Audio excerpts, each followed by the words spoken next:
Sa isang bayan sa Capiz ay may isang liblib na baryo na tila ba hindi na bago ang mga nilalang na kayang manakit at pumatay ng mga tao gaya ng mga maligno at aswang. Sa baryong yun, na kung tawagin ng mga nakatirang residente doon ay Baryo Dilim, isang binatang manunugis ang kanilang takbuhan at hingian ng tulong kapag may sumasalakay at namiminsalang mga aswang. Nakilala sa pangalang Nito Negrito ang binata dahil sa kakaiba nitong kutis. May ihahalin tulad sa isang aita, pero kung talagang pagmamasdan ay halos mas maitim pa ang binata. Mahirap siyang makita sa dilim kapag sumasapit na ang gabi. Tanging ang malalaki nitong mata ang makikita. Kaya naman hindi maiwasan ng ibang tao ang matakot at magulat sa kanya. Pero sa huli ay nagmimistulo na lamang katatawanan ang lahat, lalo na kapag nalaman nilang si Nito ang nilalang na yon. Kilala man siya sa kanilang lugar bilang tagapagligtas, hindi pa rin maaalis na tampulan siya ng pangaasar, lalo na sa kanyang mga kaitaran. Ang laging pinangaasar sa binata ay naglalakad na tutong. Pero dahil sa likas na mabuti at malaki ang pangunawa at pasensya ni Nito, ay hindi na lamang niya sila pinapatulan. Natural na mabait at reliyoso pa si Nito. Ang kaso, lahat ng kanyang mga damit ay pawang luma na at ang iba ay ibinibigay lang ng mga taga roon na naaawa sa kanya. Ang tanging pinagkukunan niya ng pera para mairaos ang pang-araw-araw niyang pagkain ay ang magtulak ng kariton na kanya pang nirerentahan para bumili ng mga dyaryo, bote, bakal at iba pang kalakal na pwedeng pagkakitaang basura. Sa kabila ng kahirapan ng buhay, ay hindi ni minsan naisipan ni Nito ang gumawa ng masama. Tinuruan siya kasi ng magandang asal ng kanyang lolo Toto noong nabubuhay pa ito, na siyang nagpalaki sa kanya simula noong napulot siya sa isang gubat. Ayon pa sa matanda, tila ba sinadyang iniwan si Nito ng mga magulang dahil sa kanyang itsura. Kinupkup at inaruga niya ito ng mabuti at nang magkaisip ay saka pa lamang niya sinabi sa binata ang kwento sa likod ng kanyang buhay. 16 anyos na si Nito nang iwan siya ng kanyang lolo Toto dahil na rin sa labis na katandaan. Nasa edad 90 na din kasi ang matanda nang mamaalam ito sa mundong ibabaw. Sa kasalukuyan ay 22 na si Nito. Habang lumalaki ay mas lalo naman siyang umiitim dahil halos araw-araw siyang bilad sa araw dahil sa kanyang nakagisnang trabaho. Tanging yun lamang kasi ang marangal na trabahong naituro sa kanya ng lolo Toto at dito rin siya nito binuhay. Isang hapon, habang abala ang binata sa pagtutulak ng kariton, ay nakasalubong niya ang mga kapwa niya binata na laging tumutukso sa kanyang itsura. Gustuhin man itong iwasan sila, pero hindi niya na nagawa pa. Doon lamang kasi ang tanging daan pauwi sa kanyang tinutuluyang barong-barong na namana niya sa yumaong matanda. Hoy! Negritong uling! Huwag kang duman dito sa teritoryo namin. Bawal ang pangit dito. Alam mo ba yun, ha? Gusto mo na naman bang makatikim, ha? Ha? Hindi na, Carlos. Ayoko na. Pasensya na. Sige, hayaan mo. Hindi na ulit ako dadaan dito. Kaya sana, padaanin niyo na ako. Takot ka mabugbog? Eh mukha ka naman laging nabubugbog. Kita mo nga mas maitim ka pa yata sa mga pasamo eh. Siguro, kaya hindi ka takot sa mga aswang dahil sila ang takot sa'yo? Nagtawanan ng mga binatang kasama ni Carlos. Gustong-gusto nila kasing binabara lagi at inaapi si Nito dahil sa hindi ito lumalaban. Pero kung aswang ay agad naman itong pinapatulan. Sabihin mo na ang lahat ng gusto mong sabihin sa akin, Carlos. Pasensya na lang sa pagdaan ko dito sa teritoryo nyo. Pwede na ba akong umalis? At sinong nagsabing pwede na, ha? Bigyan mo muna kami ng pera bago ka makalagpas dito. Uhaw na kasi ang bahay alak namin eh. Dali! Pasensya na kay Carlos. Pero wala akong may bibigay sa ngayon eh. Mahina kasi ang kalakal kaya kaunti lang ang napagbentahan. Sakto na lang ito sa pangkain ko eh. Abat! Pinagdadamutan mo na ako ngayon ha. Mas gusto mo pang unahin ang sarili mo kaya sa amin. Di naman tumatalab ang gutom sa isang kagaya mong dugyot at pangit eh. Eh kung ayaw mo masaktan, ibigay mo na sa amin ang lahat ng pera mo. Pasensya na talaga, Carlos. Pero wala akong may bibigay. Bugbugin niyo na lang ako kung yan ang makakapagpasaya sa inyo. Aba, matapang na talaga ha. Alam mo ba na pagkatapos ka namin bugbugin eh, kukunin din namin ang pera mo, ha? Kaya humanda ka. Huh, mga bata, palibutan ng kulay-uling na ito. Huh. Agad na nagsikilos mula sa likuran ni Carlos ang mga kasamahang binata. Pinalibutan nila si Nito na hindi pa rin bumibitaw mula sa pagkakahawak sa kanyang kariton. Nang akma na siyang susunggaban ng mga ito, ay bigla na lamang umalingaw-ngaw sa paligid ang isang nakakatakot na alulong ng isang hindi pangkaraniwang aso. Dahil sa may napabalita na lamang kahapon na may isang bangkay ng lalaki ang nakita sa ilalim ng tulay, nawakwak ang tiyan at wala ang ibang parte ng katawan, kaagad na umakyat sa sistema ng mga binatang abusado ang kanilang takot. Kanya-kanya silang karipas ng takbo papalayo sa lugar. Medyo dumidilim na rin ang paligid ng mga oras na yon, kaya mabilis na kinuha ni Nito ang sandata niyang latigo na gawa sa buntot pagi na nakuha rin niya sa barong-barong ng kanyang lolo Toto. Subukan mo lang na magpakita sa akin na swang ka. May kalalagyan ka sa akin. Sige, subukan mo lang. Mahina ang boses ng binata nang binibigkas niya ang mga katagang yun. Mahigpit ang pagkakahawak niya sa latigo na pinapakiramdaman ng paligid. Maya-maya pa'y mula sa matalahib na parte sa gilid ng kalsada ay lumabas mula roon ang isang itim na aso na nanlilisik ang mga mata. Marahan itong naglalakad habang nagngingit-ngitan ang mga ngipin na lumalapit sa binata. Pinakiramdamang mabuti ni Nito ang susunod nitong gagawin. Hindi niya hayaang maisahan siya ng aswang na kaharap. Paglapit sa saktong distansya, bahagyang tumigil ang aswang. Nakipagtitigan naman dito ng masama si Nito. Nang akma na itong susugod ng palundag, ay saka naman mabilis na iwinasiwas ng binata ang hawak nitong latigo.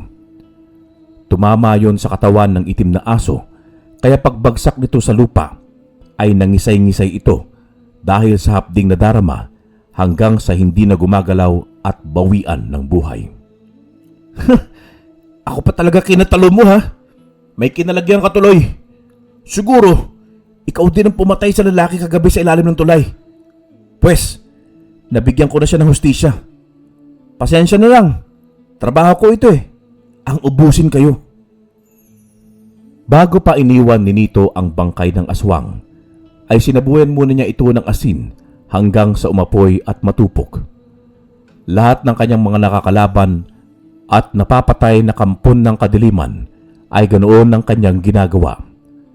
Sinisiguro muna niyang walang naiiwang ebidensya bago niya lisanin ang lugar. Sa kabutihang palad ay nakauwi naman si Nito sa kanyang tirahan nang wala ng aswang na nakakaengkwentro. Dumaan na lang din siya sa nadaanang karinderya ng isang order na kanin at gulay na ulam saka isang supot ng sabaw.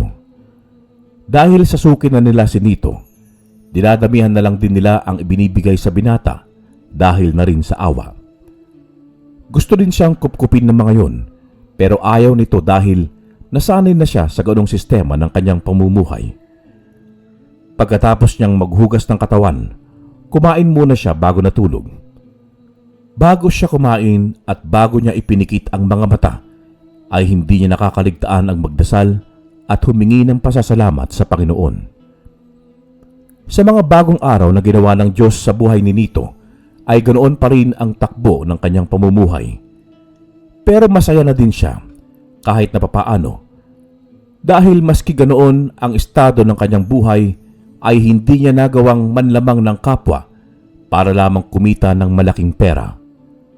Kontento na siya sa pabarya-baryang kikitain basta ang importante ay nanggaling ito sa kanyang sariling pawis at sa kabutihang pamamaraan. Habang lumilipas ang marami pang mga araw, ay tila mas nagiging agresibo ang mga aswang sa pananalakay sa mga taong walang kalaban-laban sa mga ito na siya namang ikinainit ng ulo ni Nito. Kung may magagawa lamang sana ako para ubusin kayong lahat, mga dipunggol kayong mga aswang kayo, ginawa ko na. Ang kaso, wala eh. Tanging latigo lamang ang meron ako at isa lamang akong hamak na magbabasura. Nakakaasar talaga. Sa kauna-unahang pagkakataon ay nagalit ang binata. Sa nangyaring yun ay tila ba may kakaiba siyang naramdaman sa kanyang pagkatao. Pansamantalang nag-init ang kanyang mga kalamnan at sa palagay niya ay nagsikislutan ang kanyang kulot na buhok. Hindi niya maisalarawan ang sarili sa mga sandaling yun. Nabulabog lamang ang kanyang pag-iisip nang marinig niya ang sigaw ng taong labis niyang iniiwasan. Yun ay walang iba kung hindi si Carlos. Hoy! Anino ng kapre? Bakit hindi ka dumadaan sa teritoryo namin, ha? Iniiwasan mo ba kami, ha? Akala mo naman kung sino ka. Eh hindi ba? Kayo naman nagsabi kasama ng mga tropa mo na hindi na ako dadaan doon. Ayaw ko na ding masaktan niyo, Carlos. Kaya sinunod ko na lang kayo tapos galit ka pa rin? Saan na ako lulugar nito? Eh di lumugar ka sa loob ng pugon. Total, kutis uling ka naman eh. Mukhang sobra na yata ang panalait mo sa akin, Carlos, ha? Inaano ba kita? At bakit ako na lang laging napagtitripan mo, ha? Sinusunod ko naman lahat ng gusto mo, ha? Pero bakit ayaw mo pa din akong tantanan? Hoy, wag mo akong pagmataasan ng boses, ha? Aninong duling. Heto sa'yo! Isang sipa sa dibdib ang natamo ni Nito mula sa binatang alaskador. Hindi kaagad nakatayo ang binata mula sa pagkakahiga sa lupa. Hindi pa nakontento at pinagsisipa pa siya ni Carlos at saka lamang siya tinantanan nito nang humingi siya ng awa. Isang lalaki din ang lumapit at nagtaboy kay Carlos palayo kay Nito. Sa awa ng lalaki ay dinala niya ang binata sa isang albularyo para gamutin. May araw ka rin sa akin, bayuling! Sa susunod, hindi lang yan ang matitikman mo. Ikaw lalaking pakialamero. Humanda ka rin. Balang araw, magagantihan din kita. Pagkatapos magbanta, ay tumakbong palayo si Carlos. Inalalayan naman ng lalaki si Nito. Sa kanya ito dinala sa kakilala niyang albularyo. Sa bungad pa lang ng bakuran ay napanganga ang matandang lalaki na may bendang itim na tela sa ulo at sa gitna nun ay may puting pabilog na marka. Hindi sana niya papapasukin ang mga ito, subalit dahil sa mga natamong pasa at pinsala sa katawan ni Nito ay nakaramdam din ito ng awa, kaya walang pagdadalawang isip na pinapasok niya ang mga ito sa loob ng kanyang bahay. Nang maihiga na nila ng maayos ang binatang bugbog sarado, kumuha na ng mga kakailanganin ng matanda para gamutin ito. Nagpaalam na din ang lalaki at nag-iwan ng kaunting halaga ng pera para sa mga iba pang pangangailangan ni Nito. Tumango naman ang albularyong matanda. Sa kanya ito inihatid sa bandang labasan.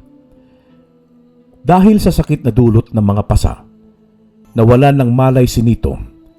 Inasikaso naman siya ng matanda.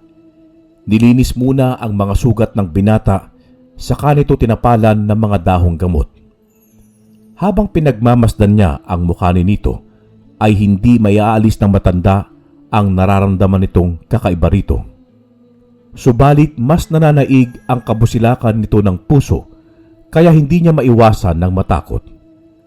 Sa kanyang isipan ay kung totoo man ang kanyang nararamdaman at hinihinala sa binata, tiyak na hindi naman siguro ito gagawa ng ikakapahamak ng ibang mga tao sa kanilang lugar dahil wala naman siyang kasamaang nararamdaman mula sa sistema nito. Ay, kawawang bata. Pero sana nga'y magawa mo pang magtimpi ng iyong galit sa kapwa. Napakabusilak ng iyong puso. Kaya sana balang araw ay huwag kang pasasakop sa kasamaan. Kapag dumating ang mga sandaling, ayaw kong isipin na mangyayari sa iyo. Sa likod ng iyong kakaibang itsura, may sikreto ka palang nakatago. Magpagaling ka, iho. Paggaling mo'y tuturuan kita kung paano ang makipaglaban. Hinaplos-haplos pa ng matanda ang buhok ng natutulog na binata. Awang-awa siya sa kalagayan nito, kaya balak na lamang niyang kupkupin kung papayag ito. Habang tinititigan sa muka, ay hindi maiwasan ni Lolo Ireneo ang mapaluha. Naalala na naman kasi niya ang apo na maagang kinuha ang buhay sa isang masalimuot na pamamaraan. Tanghali na nang magkamalay si Nito. Naamoy kasi niya ang masarap na pagkain na tila may nagluluto. Tatayo na sana siya para hanapin yon pero hindi niya magawa dahil masakit pa ang buo niyang katawan. Napansin na din na hindi pamilyar ang bahay na kanyang kinaroroonan. Sa mga gilid kasi nito ay may iba't ibang dahon na nakalagay sa garapon. May mga itim at puting kandila na nakalagay sa isang lamesita. Hindi tuloy niya maiwasang mapatanong sa sarili kung nasaan siya naroroon. Gising ka na pala. Nandito ka sa bahay ko, iho. Huwag mo munang puwersahin at pilitin ang sarili mong tumayo. Ipahinga mo muna ang iyong mga pasa at sugat. Gagaling ka rin sa loob ng 1 linggo. O heto, mag-almusal ka muna. Ipinagluto kita ng tinolang karne ng manok. Makakatulong ang sabaw nito para mapabilis ang pagbabalik ng iyong lakas. Ako nga pala si Lolo Ireneo. Salamat po, Lolo Ireneo. Ako po si Nito. Pagpapakilala ni Nito at hindi na tumanggi pa si Nito dahil gutom na rin naman talaga siya. Ayaw naman niyang magpasubo sa matanda dahil nahihiya siya, kaya pinilit na lamang niya ang sarili na hawakan ng plato at kutsara. Subalit muntik lamang yung matapon, kaya kinuha ng albularyo mula sa kanya ang pagkain, saka siya nito sinubuan. Ay, huwag kang mahiya sa akin dito. Sabi ko naman sa iyo na huwag mong pwersahin kung hindi mo kaya. Baka mas matagalan kang gumaling yan. O heto, ako na lamang ang magsusubo sa iyo. Wala nang nagawa pa si Nito kung hindi isantabi muna ang kanyang hiya. Tama kasi ang sinabi sa kanya ng matandang albularyo at ayaw naman niyang mas tumagal pa ang pagiging pabigat niya rito. Habang kumakain ay hindi niya maiwasang maalala ang kanyang lolo Toto na ganon din kabait sa kanya noong buhay pa ito. Mabilis na lumipas ang 1 linggo hanggang sa tuluyan na ngang magaling si Nito. Marami na ding naghanap sa kanya dahil sa mga nangyayaring patayan na sangkot ang mga aswang, pero hindi matunton ang kanyang kinaroroonan. Naginala na din ng mga tao na baka nabiktima na din siya at hindi na nakaligtas pa sa mga aswang. Isa sa mga nabiktima ay ang buong pamilya ng binatang si Carlos. Mas lalo tuloy umigting ang galit nito kay Nito dahil hindi na ito nailigtas ang kanyang mga magulang sa kamay ng mga aswang. Walang yakan dito ni Grito. Sa oras na makita ulit kita, papatayin din kita. Alam kong galit ka sa akin kaya hindi mo diligtas ang aking mga magulang. Pagbabayaran mo ito ng iyong buhay. Nakakuyom ang mga palad ni Carlos habang nakatingin sa mga kabaong ng mga mahal niya sa buhay. Tumutulo na rin ang kanyang mga luha sa mga sandaling yun. Samantala, nag-umpisa na ding turuan ni Lolo Ireneo si Nito sa mga paraan sa pagdepensa at pakikipaglaban. Tuwang-tuwa naman ang matanda dahil napakadali nitong natuturuan ng binata. Hindi siya nito pinahirapan. Sa loob lamang ng halos 1 linggo ay naituro na nito lahat sa kanya. Lolo Ireneo, maraming salamat po sa mga kakayahan at karunungang itinuro ninyo sa akin. Tatanawin ko po itong malaking utang na loob sa inyo pati na rin ang panandali ang pagkupkup ninyo sa akin. Ano ka bang bata ka? Diyos ko naman to. Sinabi ko na sa iyo na ito na karapat dapat ang katulad mong turuan. Ang gusto ko nga sana'y tumito ka na lang sa poder ko. Kaso alam ko may mga obligasyon ka pa na dapat gawin. Tandaan mo lang lagi, iho, ang mga bilin ko sa iyo, ha? Huwag kang papadala sa labis na emosyon at palaging bukas ang aking bahay kapag naisipan mong bumalik. Tatapusin ko lang po mga dapat kong tapusin. Hayaan po ninyo. Kapag nagawa ko ng mga dapat, babalik ako dito, pangako. Sa ngayon po'y kailangan ko munang umalis. Salamat po dito sa binigay niyong gintong punyal. Malaking tulong po ito sa akin.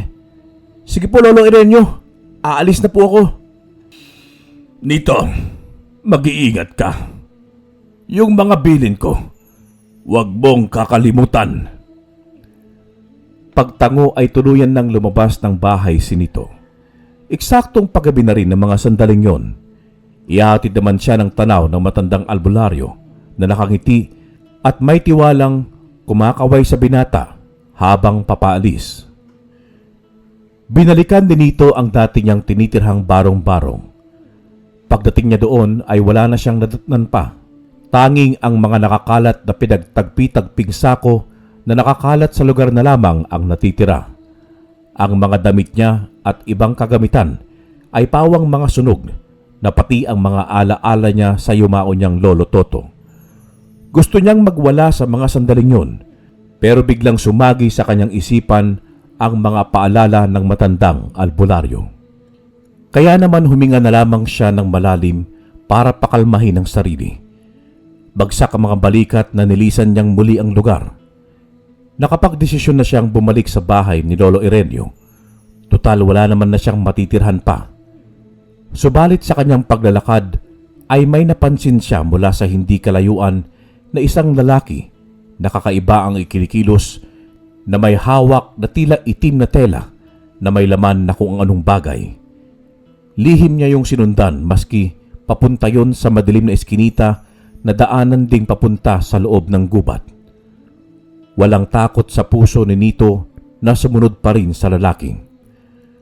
Malaki kasi ang suspetsa niya na importante ang laman ng itim na telang dala-dala nito na dapat niyang mabawi.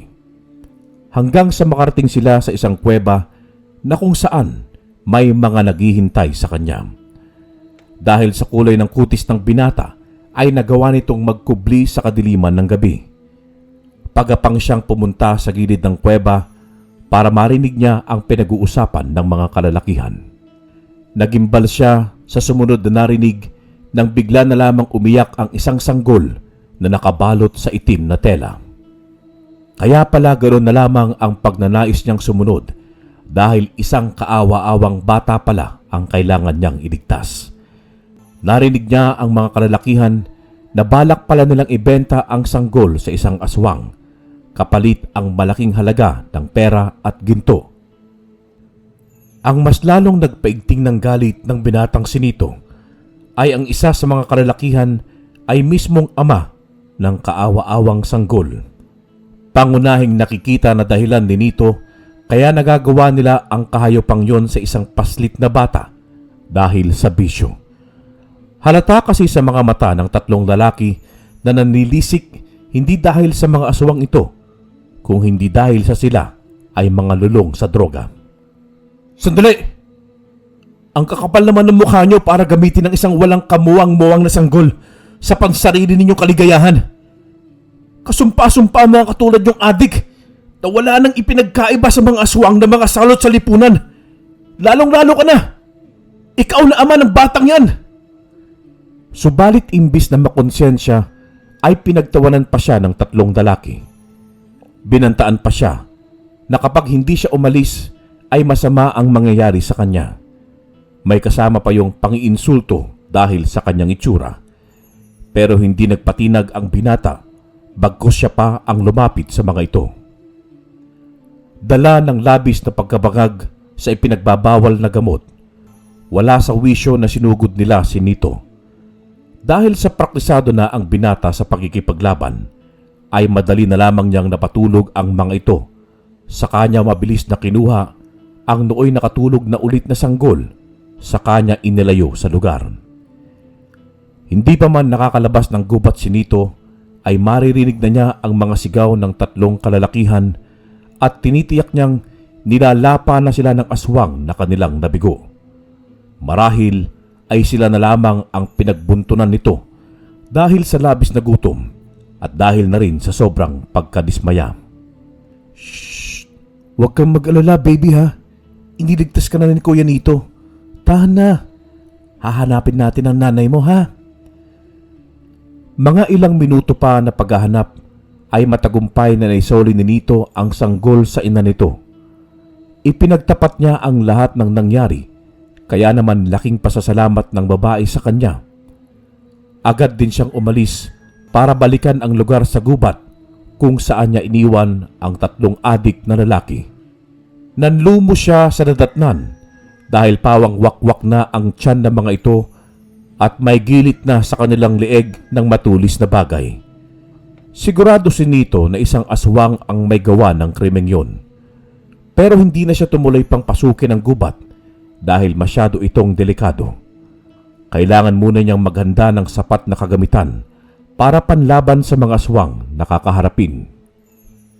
Wala siyang magagawa kung hindi ang bumalik sa tinitirhan ng matandang albularyong si Lolo Ireneo para doon niya isasagawa ang mga dadalhin sa paglusob.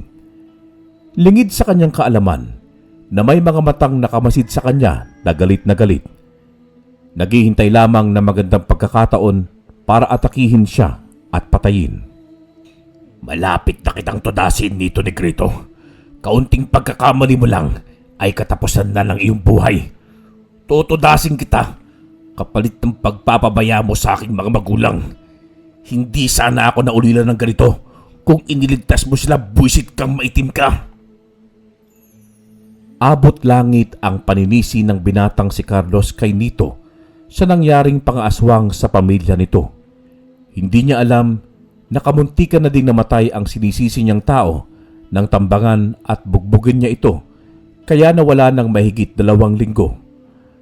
Blanko na ang utak ni Carlos na mga panahong yon at ang tanging nasa isip na lamang niya ay ang maghiganti pero sa maling tao. Alam niya kasing wala siyang kalaban-laban kapag mga aswang ang kanyang ginantihan. Abot tenga naman ang sumilay ng ngiti sa mga labi ni Lolo Ireneo nang makita niya ang naglalakad na si Nito pabalik sa kanyang bahay. Sinalubong pa niya ito nang maramdaman niya ang kakaibang presensyang nakasunod sa binata. Pagdating sa loob ng bahay ay saka lamang niya ipinagtapat ng matanda ang masamang kutob niya kanina. Mabuti na lamang Nito at hindi ka napahamak. Ano po bang ibig niyo sabihin, Lolo Ireneo? Bakit naman po ako mapapahamak? Pahihirap po yata mangyari yun dahil naturuan niyo na po ako sa lahat ng aspeto kung paano ipagtanggol ang aking sarili. Lalong-lalo na po ang makipaglaban. Sa katunayan nga nagamit ko na po kanina sa 3 lalaking adik na balak ibenta ang isang sanggol sa mga aswang. Nandun na ako, iho. Pero hindi aswang ang nagbabanta kanina sa iyong buhay, kundi isang tao. Tao na napakalaki ng galit niya sa iyo. Sa narinig ni Nito mula sa matanda, ay kaagad na sumagi sa kanyang isip si Carlos. Siya lang naman kasi ang may labis na galit sa kanya at kakayahang saktan siya simula pa noong bata pa sila. Tinitiyak niyang siya ang tinutukoy ng kanyang lolo Ireneo. May iba ako nito. Sanggol baka mo na ibibenta sana sa mga aswang. Ay, ibang klase ba talaga ang mga tao sa ngayon? Pati aswang ay nagagawa na rin nilang pagkakitaan. Iba na talaga ang mga kabataan ngayon at nagawa na silang kontrolin ng pinagbabawal na gamot. Opo, Lolo Ireneo. Mabuti na lamang po at nagapan ko. Kaya yun, silang napahamak. Silang nilapaan ng mga aswang sa huli. Hindi ko lang matiyak kung iisa ang sumalakay o marami. Basta wakwak ang tiyan ng 3 lalaki. May gilit pa sa kanilang leeg ng mataalas na bagay. Ganyan nga ang mga aswang kung paano sila magalit at madismaya. Mababait pa nga ang umatake sa 3 sinasabi mo Kung mas mabangis na aswang sana ang mga yon, ewan ko lang kung hindi magkagutay-gutay ang kanilang katawan at makikilala pa ang kanilang pagkakakilanlan. Yun ba ang dahilan kung bakit ka bumalik dito? Opo, Lolo Irenyo. Gusto ko sanang maghanda ng mga magagamit ko sa pagpasok sa gubat. Gusto ko na kasing wakasan ang kasamaan ng mga aswang sa ating lugar. Lilipulin ko na sila bago pa sila ulit makapangbiktima ng mga inosenteng tao na walang kalaban-laban. Natigilan si Lolo Irenyo sa narinig. Tutol kasi siya sa gustong gawin ng binata. Masyado mapanganib lalo't nag-iisa lamang siyang susugod sa loob ng gubat. Pero sa huli ay wala siyang nagawa para baguhin ang nabitawang desisyon ni Nito. Buo na kasi ang pasya ng binata, kaya wala nang nagawa ang matandang albularyo kung hindi ang tulungan ang itinuturing na niyang apo sa mga dadalhin nitong mga pwedeng pamuksa sa mga aswang. Nag-ipon ng maraming bote ng gin bilog si Nito. Nilinisan muna niya ang mga yon sa kanilagyan ng mga gasolina at tela. Pero hindi lang basta-basta gasolina ang nilagay ni Lolo Irenyo doon, kung hindi may lihim ding sangkap ang hinalo. Nang hindi naman napigilan pa ang galit ng binatang si Carlos dahil hindi siya makalapit sa bahay ng matanda dahil sa nakaharang na orasyon na kung sino mang tao o nilalang na may mabigat na presensyang itim, nagwala ito sa labas ng bakuran sa kapilit niyang pinapalabas si Nito. Nito! Lumabas ka rito! Harapin mo ako, duwag na pangit! Kailangan mong pagbayaran ng pagkamatay ng aking mga magulang. Mabibigyan ko lamang sila ng katarungan kung mapapatay kitang hayop ka! Napapailing na lamang si Nito habang ipinagpapatuloy ang ginagawa. Nang matapos ay napatingin muna siya kay Lolo Irenyo niya at nang tumango ito ay saka pa lamang siyang ngumiti para lumabas at harapin ang nag-aamok na binata. Ano bang problema mo ha, Carlos? Bakit ako sinisisi mo sa pagkamatay ng iyong mga magulang? Kagustuhan ko bang lapain sila ng mga aswang? Ikaw may sapat na kakayahan para labanan ng mga aswang nito. Bakit hindi mo ginawa ang iyong tungkulin? Bakit hindi mo sila niligtas? Namimili ka ng tutulungan, ganun ba? Hindi sa ganun, Carlos. Sa mga panahong yon na sinasabi mo, ay nasa bingit din ako ng kamatayan. Abala akong ginagamot ni Lolo Irenyo sa mga natamo kong pinsala sa katawan. Noong araw na binugbog niyo ako. Kung hindi ko man naipagtanggol ang mga magulang mo, ay patawarin mo ako. Pero hindi siguro ako may kasalanan kung hindi ikaw na rin mismo. Isa pa, bakit hindi sa mga aswang na pumatay sa magulang mo, ibunto ng galit at tapang mo? At hindi sa akin. Kung totoong matapang ka at gusto mo makamit ang hustisya, sa mga mismong gumawa ng krimen ka magiganti. At wag sa akin. Tutulungan pa kita. Pero kung ayaw mo wala na akong magagawa pa sa bagay na yan. Tila binuhusan naman ng malabig na tubig si Carlos ng mga sandaling yon. Unti-unti siyang natatauhan sa katotohanan. Lahat ng sinabi sa kanya ni Nito ay tila napakalaking sampal sa kanyang pagkatao. Wala sa sariling naglakad palapit ng bahay si Carlos. Laking gulat naman ng matandang albularyo na nagagawa na ng binatang makalapit doon. Bumubusilak na din kasi ang aurang nararamdaman niya sa binata. Muling sumilay ang mga ngiti ni Lolo Irenyo dahil sa magandang nangyayari. Mukhang may makakasama na si Nito sa pakikipaglaban sa mga aswang. Paglingon ni Nito sa kanyang likuran, ay natahimik siya ng panandalian dahil nalampasan ni Carlos ang harang sa bakuran. Sa kanyang isipan ay mukhangang natauhan na ang binata sa kanyang mga sinabing katotohanan. Pagkalapit naman ni Carlos sa kinasusuklaman niyang binata ay binigyan niya ito ng malakas na suntok sa mukha. Buisit ka nito! Bakit ngayon mula ako ginising sa katotohanan, ha? Muntikan patuloy kita mapatay. Pasensya na kung sinapak kita. Dahil, namimiss kitang awayin sapagkat huli na itong sasaktan kita. Nito, pwede bang isama mo ako kung may balak ang lusubi ng mga aswang? Gusto ko ding patunayan na may silbi naman ako. Kahit huli na ang lahat at hindi puro kalokohan at panalamang sa kapwa lang ang aking alam. Napangiti naman si Nito habang dahan-dahang tumatayo. Sa kanya ginawa rin din ng isang suntok sa mukha si Carlos. Pasensya na rin kung nagantihan kita. Sa pamamagitan niyan, lahat ng nagawa mo sa aking masama ay nabayaran mo na. Hindi ako mapagtanim ng sama ng loob, Carlos. Ikinagagalak kong malamang magbabago ka na. Pero ang sumama sa aking pagtugis sa mga aswang ay tila yata mahirap mapagdesisyonan yan. Pero mapilit si Carlos. Sa tulong na rin ni Lolo Irenyo ay pumayag na rin si Nito. Pero sa isang kondisyon, sa kanya lahat ang desisyon at saka lang kikilos si Carlos kapag planado niya ang lahat. Pumayag naman ng salbahing binata.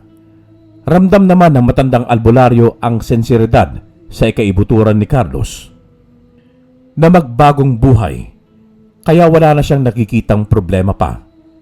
Sa puntong yon ay 3 na silang naghanda ng mga kakailanganin. Halos abutin na sila ng umaga nang sila ay matapos, kaya naman ipinag-init na sila ng tubig ng matanda para magkape. Nagluto na rin ito ng agahan. Habang nag-aalmusal, ay muli silang nag-usap-usap ng seryoso. Lahat ng bili ng matanda kay Nito ay ibinilin din niya kay Carlos. Agad namang naging magalang ang binata na siyang ikinatuwa ni Nito. Pagkatapos mag-almusal, nagpasya na silang umidlip muna kahit na ilang oras lang.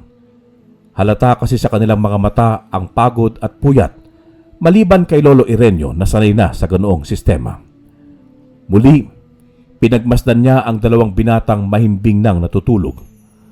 Natutuwa siya dahil ang dating mortal na magkalaban, ngayon ay nakikita niyang tunay ang mga itong magiging matalik na magkaibigan. Paglubog ng araw ay nakagayak na rin ang 2 binata para sa gagawin nilang pagpasok sa gubat.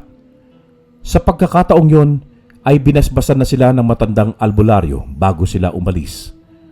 Panatag ang kalooban ng matanda kay Nito, pero kay Carlos ay hindi dahil tila ba may naghihintay na ibang kapalaran sa binata. Napapailing na lamang si Lolo Irenyo na nakatingin sa binatang yon na may bahid ng pag-aalala. Sana ay mali ang nararamdaman ko sa iyo, Carlos. Sana ay nagkakamali lamang ako ng kutob. Bumuntong hininga pa sila Nito at Carlos nang makarating sila sa bukana ng gubat.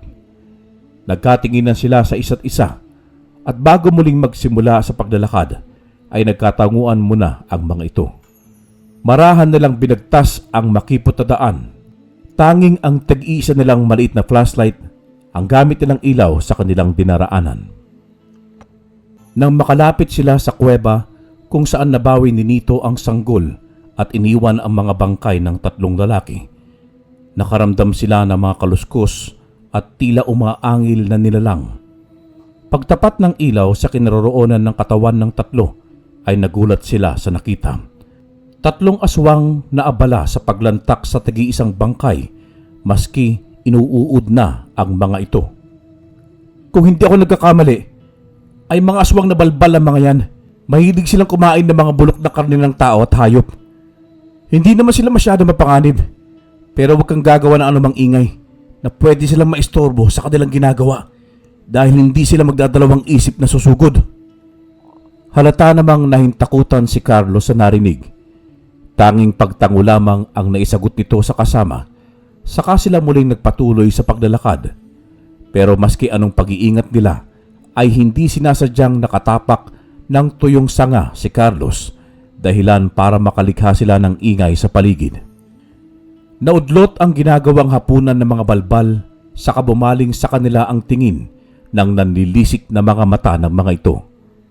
Sinabihan ni Nito ang kaibigan na bilisan ang pagkilos at pagtakbo at ingatan ang madapa. Agad namang sumunod ang binata. Carlos, huwag ka nang panay lingon-lingon pa sa likod mo. Tumingin kasi dinaraanan mo. Hindi maiwasan na Nito ang mag-alala, kaya wala na siyang pamimilian pa kung hindi ang kunin mula sa kanyang tagiliran ang nakapulupot na buntot pagi. Iniabot niya ito kay Carlos sa kanya binunot ang gintong punyal sa kanyang sukbitan. Wala kang ibang gagawin kung hindi ang iwas-iwas sa aswang na balbalang sandatang yan na magtatangkang atakihin ka.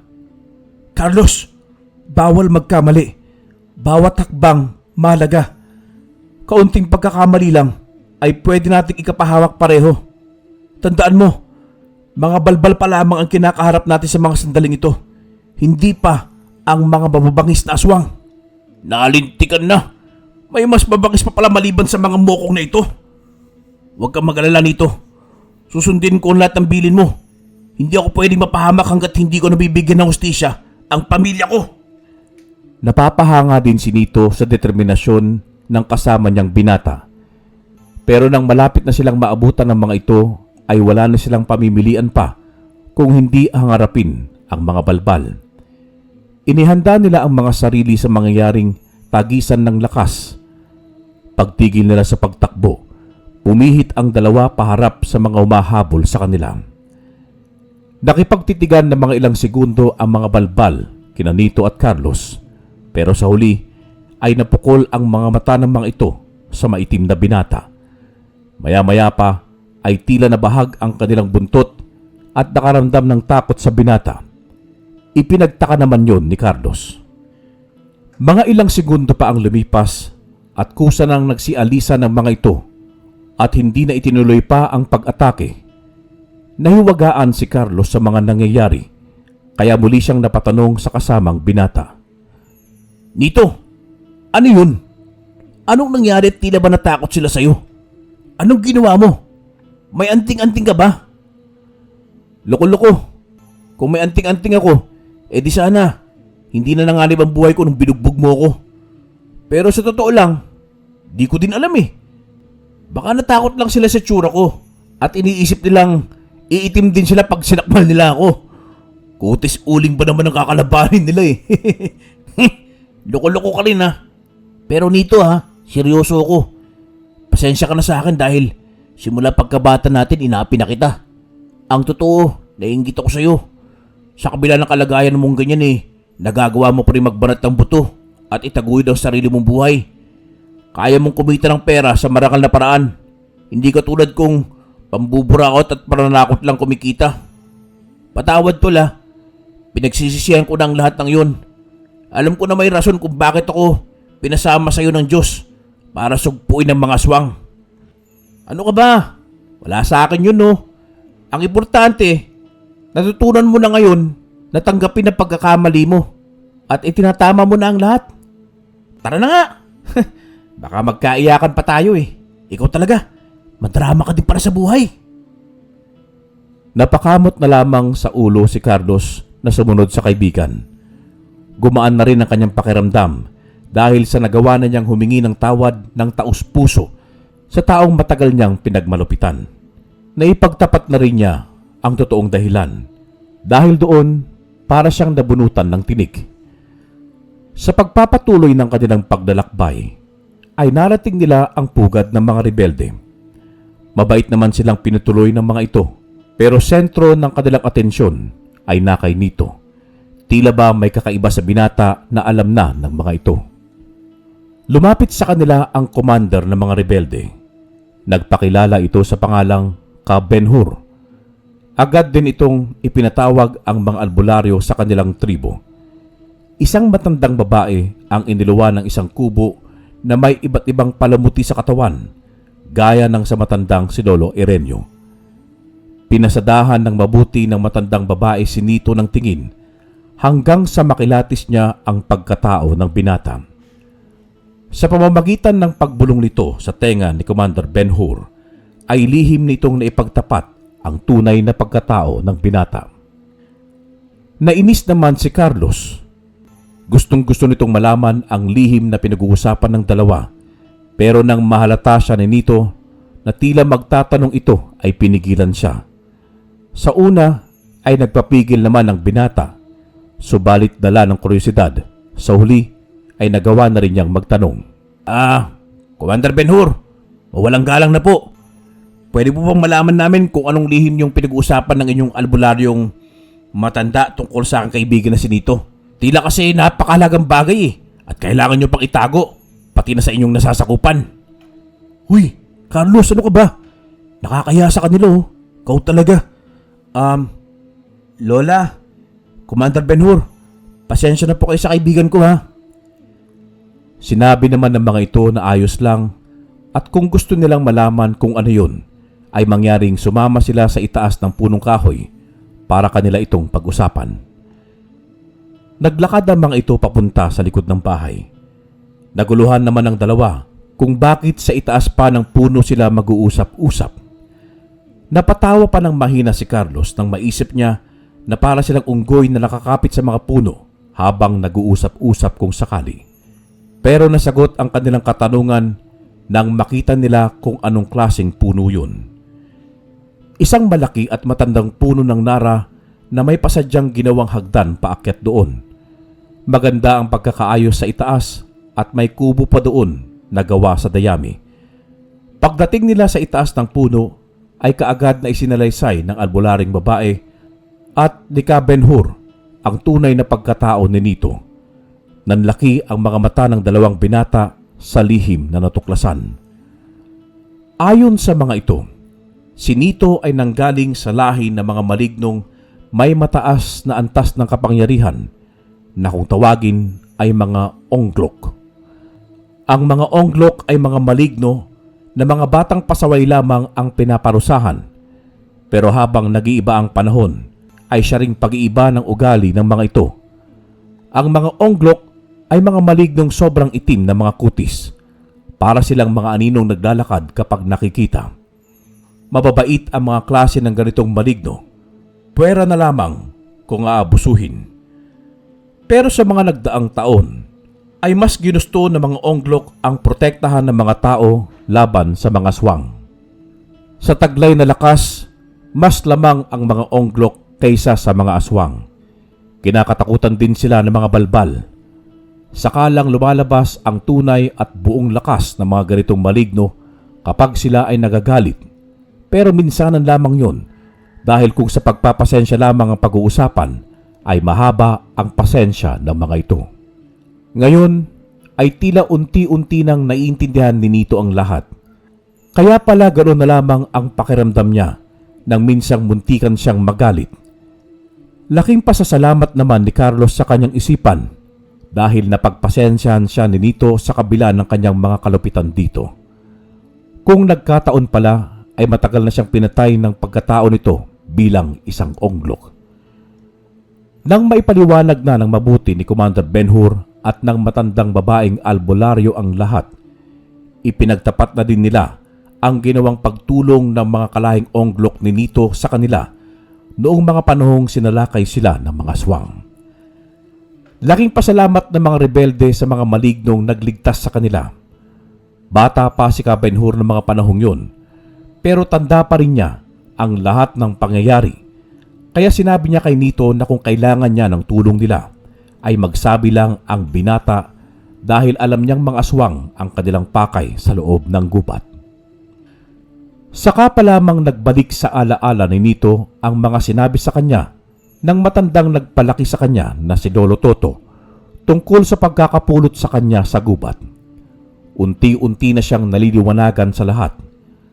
Marahil ay sinadya nga talaga nilang iwan siya malapit sa kabihasnan ng kanyang mga magulang para may maiwan sa kanilang lahi at hindi malipol na mga aswang kung sakaling may magmagandang loob na kukupkup sa kanya. At sa kabutihang palad ay mayroon naman, at yun ay si Lolo Toto. Ngayon, alam ko na ang lahat, Ka Ben-Hur. Kung tama ang aking pagkakaalam, ay kailangan ko ang inyong tulong para mabigyang hustisya ang pagkamatay ng mga kalahi kong onglok. Sama-sama natin ipaghiganti ang mga mahal natin sa buhay laban sa mga aswang. Pumayag ang lahat sa sinabi ni Nito. Inakbayan naman siya ni Carlos, tanda ng pagsuporta nito sa kanya. Hindi na nga sila nagsayang pa ng oras. Kailangan na nilang tapusin ang labang nasimulan nila ng gabi ding yun. Hindi na dapat paabutin pa ng ibang araw para wala nang mabiktimang ibang inosenteng tao ang mga aswang. Buong puwersa ng mga rebelde ang nagkusang sumama kina Nito at Carlos sa pagtugis sa mga aswang sa pangunguna ni Ka Ben-Hur. Pagkatapos ng masinsinang plano ay nag-umpisa na silang maglakbay. Kabisado na ng mga rebelde ang daang pasikot-sikot sa gubat at ang mga lugar na pinangingilagan nilang tampulan mismo ng mga aswang. kaya malakas ang kutob nilang mapapabilis ang paghahanap nila sa mga ito. Hindi nga sila nagkamali dahil wala pang halos 2 oras ang kanilang paghahanap ay natumbok na nila ang pinakamalaking kuta ng mga aswang na may napakaraming populasyong nayanggaw na din nila. Nito, tol, anong gagawin natin? Ang dami ng aswang na yan, oh. Kaya ba natin sila? Huwag kang mag-alala, Carlos. Walang imposible kung gugustuhin natin. Kabenhur, pwede po bang pakiutusan mo mga tao mo na may mga baril na pampasabog na umakyat ang iba sa mga puno at ang iba naman ay pumunta sa matataas na parte ng gubat. Pagkatapos, yung may mga malalakas na mga dekalibre ng baril ay bahagyang lumapit sa kuta ng mga aswang at pumwesto sa mayayabong na talahib. Yung hindi kaagad sila mapapansin kung maaari lang po. Kaagad namang kumilos ang commander para gawin ang utos ng binatang Onglok. Pumwesto ang mga rebelde sa naaayong posisyong gusto na nito. Nagmasid muna sila ng ilang minuto at naghanda hanggang sa makakita ng magandang tiyempo ang binata at ipinag-utos kay Ben-Hur na sabay-sabay magpaputok ng baril. Marami na ang nalagas sa mga aswang pero hindi pa rin makapaniwala ang mga ito sa nangyayari. Maski nakahandusay na ang mga duguan at wala ng buhay nilang kasamahan, ay taranta pa rin ang mga itong nag-iisip kung anong nangyayari. Sakalang sila tila nagising sa realidad ng isa-isang pasubugin ng mga rebelde ang kanilang mga kabahayan. Mas lalong nabulabog ang mga kampon ng kadiliman. Nagsipulasan ng mga ito sa iba't ibang direksyon, subalit muli ulit silang nasurpresa nang pagraratratin sila ng mga nakadapang rebelde na nakatago sa magagandang pwesto. Parang sumasayaw ang mga aswang habang nagbibistay ng bala ang kanilang mga katawan. Tuwang-tuwa naman si Commander Ben-Hur dahil pabor sa kanila ang laban ng mga sandaling yun dahil na rin sa galing ng diskarte ni Nito. Subalit hindi inaasahan na lahat ng mga rebelde, maski na ang 2 binata, ang sumunod na nangyari nang bigla na lamang umulan ng palaso na papunta sa kanilang kinaroroonan.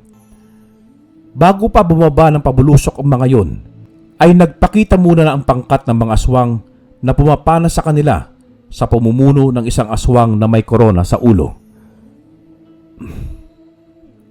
Barilin niyo mga palaso! Madali kayo! Kung hindi maubos tayo pare-pareho! Pero tila hindi umubra ang utos na yun ni Nito. Kaya naman isa sa mga rebelding nasa itaas ng puno na malapit sa kanya ay inutusan niyang ihagis sa kanya ang hawak nitong baril.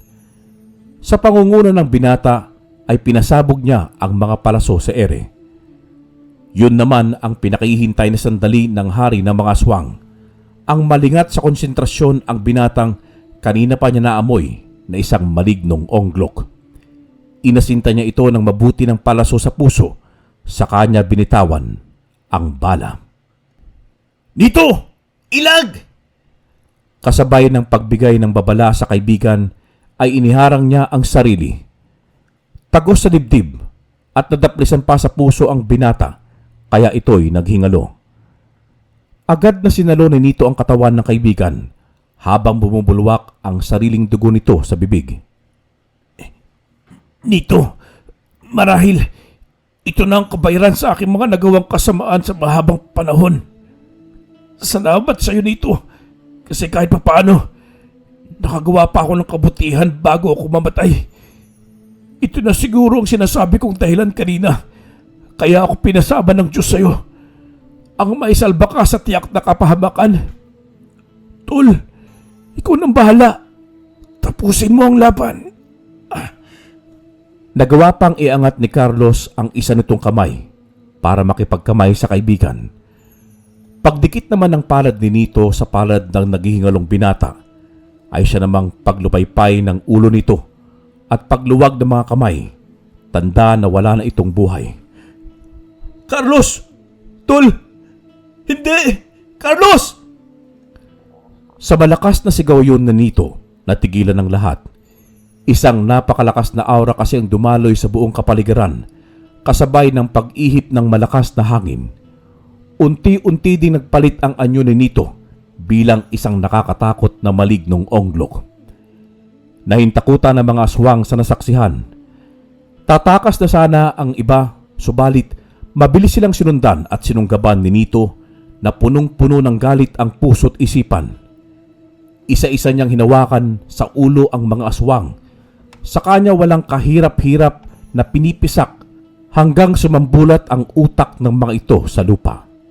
Hindi nagtagal ay naubos na rin niya ang mga aswang. Sa mga sandaling yun ay hawak na rin niya sa ulo ang hari ng mga aswang na nagmamakaawa. Pero nang muling makita ng binata ang bangkay ni Carlos ay muling umusbong ang kanyang galit, kaya karumal-dumal ang ginawa muna niya sa bihag na aswang bago niya ito tinanggalan ng ulo at binasag ang bungo.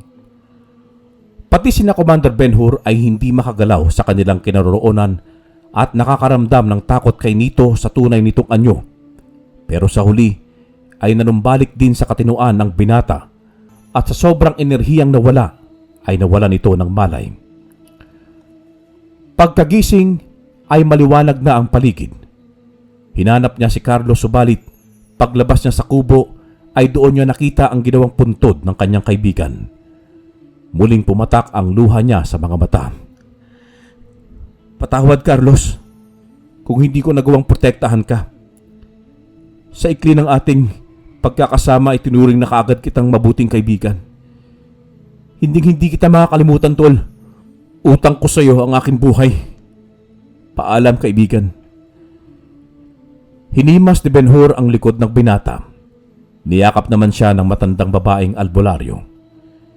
Si Lolo Ireneo naman ay ramdam na niyang nangyari na ang kanyang kinakatakutan. Pero ang ipinagpapasalamat niya sa Diyos ay nagawang kontrolin ni Nito ang tunay nitong pagkatao. Malungkot lang dahil hindi napigilan ang nakatadhanang mangyaring masama kay Carlos. Carlos! Naway makarating ka ng matiwasay sa piling ng buong may kapal. Nito, gamitin mo ang iyong tunay na pagkatao sa kabutihan. Narito lang ako, Apo. Naghihintay sa muli mong pagbabalik. Wakas.